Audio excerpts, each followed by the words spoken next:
kulankan oo ay isugu yimaadeen musharaxiinta duubabka dhaqanka nabadoonnada iyo qaybaha kala duwan ee bulshada oo ka dhacay caasimadda Galmudug ee Dhuusamareeb ayaa looga hadlay arrimaha doorashada kursiga Hob 067 oo ka mid ah 5 kursi ee ugu horeysa Galmudug kuraasta golaha shacabka. Musharaxiinta ka qaybgalaya kulankan oo gaaraya ilaa 5 musharax ayaa bogaadiyay hanaanka doorashada waxaana ay soo jeediyeen in hore loo wado doorashada iyagoo mahadcelin u jeediyay waxgaradka ugana mahadnaqay kaalintooda doorashada. Musharaxiinta kulankan ku wehliyay bahda dhaqanka ayaa kala ahaa musharax Cabdiraxmaan Axmed Cumar, musharax Cismaan Xasan Owgaab, musharax Yaasiin Cabdulaahi Maxamuud, musharax Jenaraal Cali Caraaye Cosoble Gacmo Dulle iyo musharax Maxamed Cali Culisow. waxaana afka musharaxiinta kulankan ka qaybgalay ku hadlay musharax Cabdiraxmaan Axmed Cumar iyo musharax Jenaraal Cali Caraaye Cosoble Gacmo Dulle. waxaan rajaynaynaa insha Allah tacaala inaan u guda galno hawshii halkan u nimiday wax badan oo kala maqnaay iyo akhyaar maqnayd iyo in badan baa la isu yimiday. halkan waxaa fadhiya murashaxiinta kursiga sumadiisu tahay eber 67 oo aan rajaynayno in berito gelinka dambe ama insha Allah saacadaha 48 saac soo socda mid kamid ah oo xildhibaan noqon doono ninkii Ilaahay u calfaa noqon doona lama kala maqno odayaashii way joogaan Soomaalidu waxay tiraa gun geed kuma soo aruurto intii maqana kulli intii joogta oo haysa intii joogtana waa ay joogaan marka hawshaas in hore loo galaayo cidii maqan ee hadda ka soo gaari kartaahina ay ka soo gaarto intii joogtana ay sida maxaan ku iraahdaa ay soo xaadireen u mahadsan yihiin ay u gutaan shaqada ay halkan u yimaadeen rajayna insha Allah tacaala si cadaalad ay ku jirto oo hufan oo nidaam ah in lagu kala baxo oo murashaxiinta nin gaar aan loogu eexan nin kasta kulli asoo isku kalsoon meeshan yimiday inuu kalsoonidiisa ku sii socdo odayaashu ay dhaxdhaxaad noqdaan ergadu ay dhaxdhaxaad noqoto wax meeshaasi xalaal ah in ka soo baxaan tuhun iyo warxun ay haraan haddii ay jiraan dad cabasho qabana ayaguna maxaan ku iraahdaa kursu hal way laba ma ahan qofkii qaataan insha Allah tacaala lagula shaqay doonaa anoo ku hadlaya afka musharaxiinta inaan u mahad celino boqorka odayaasha iyo ergada kale oo marooyin oo meesha jooga inaan u mahad celino ayaan hadalka u qaatay hadalkaygu mahad celintaas waaye waxaan uga mahad celinayaa sida wanaagsan ee cadaaladdu ay ku jirto shaqada wanaagsan oo ay ku jirto ayaan uga mahad celinayaa waa mahadsantihiinaan leeyahay kursigan sida la sheegay hadal badan ma rabiyo waxaa iskale beesha marooyin oo wacaysle sida la og yahay oo taariikhdu ay qoraysana 1960kii Soomaaliya markay xornimada qaadatay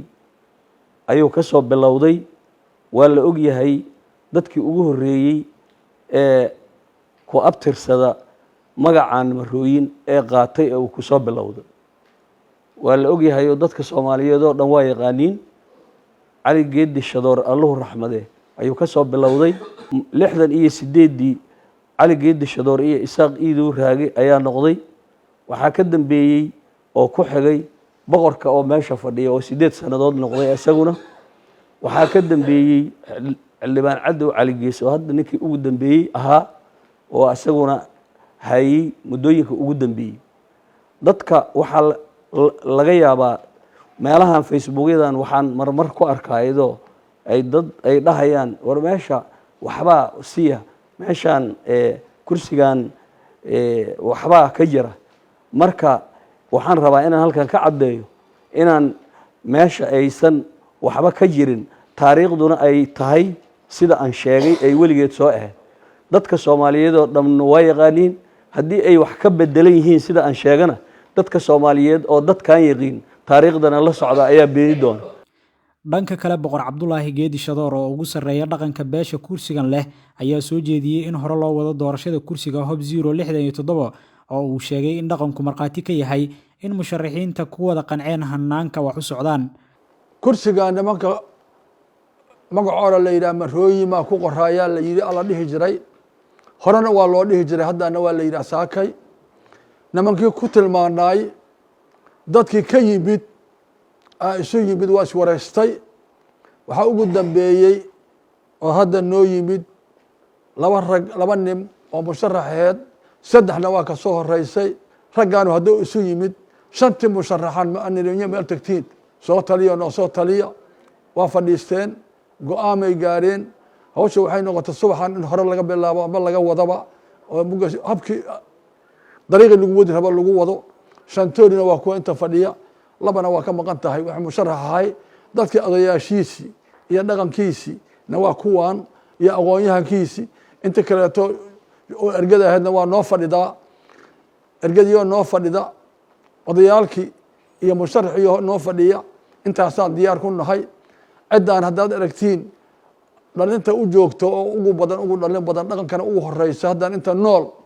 waa aniga cabdullaahi geedi shadoor ah anaa ugu dhalin badan uguna soo horeeyey 67 sano aan tala ku jiraa mugna nabadoonaan ahay mar xildhibaanaan ahay walahaana naqanubama jiraan haddana waxaa laygu isma haddana mu kaleeto loogu magacaabo boqor cidda hogaangeeri ugu koreeya aniga ah ilaahay idankiisa anigoo hogaankiya oo dhaqankii ugu horeeye ah oo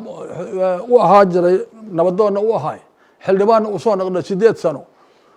dadkana ugu dhalin badanna waa fadhiya haddii ilaahay yidhaah waxyaalka meelaha xantaa hor laga sheegaayo oo la leeyahay dadkan kursigan dadkiisi waa maqan yahay ma maqnee waa joogaa waa nimid ergadiisi waa joogtaa murashaxiisina waa joogaa odayaalkiisi iyo hogaankiina waa joogaan wax aqoon-yahankiisi waa joogaa gabdhihiisi waa joogaan iyadoo sidaasa intii loo garan lahay soomaali waa ogtahayo dadka meel laguma soo wado aruuri kare dadkii wakiilka dhaqalahay ama wakiilka qaadi kare ama ebadkii wakiilka ka ahayaa jooga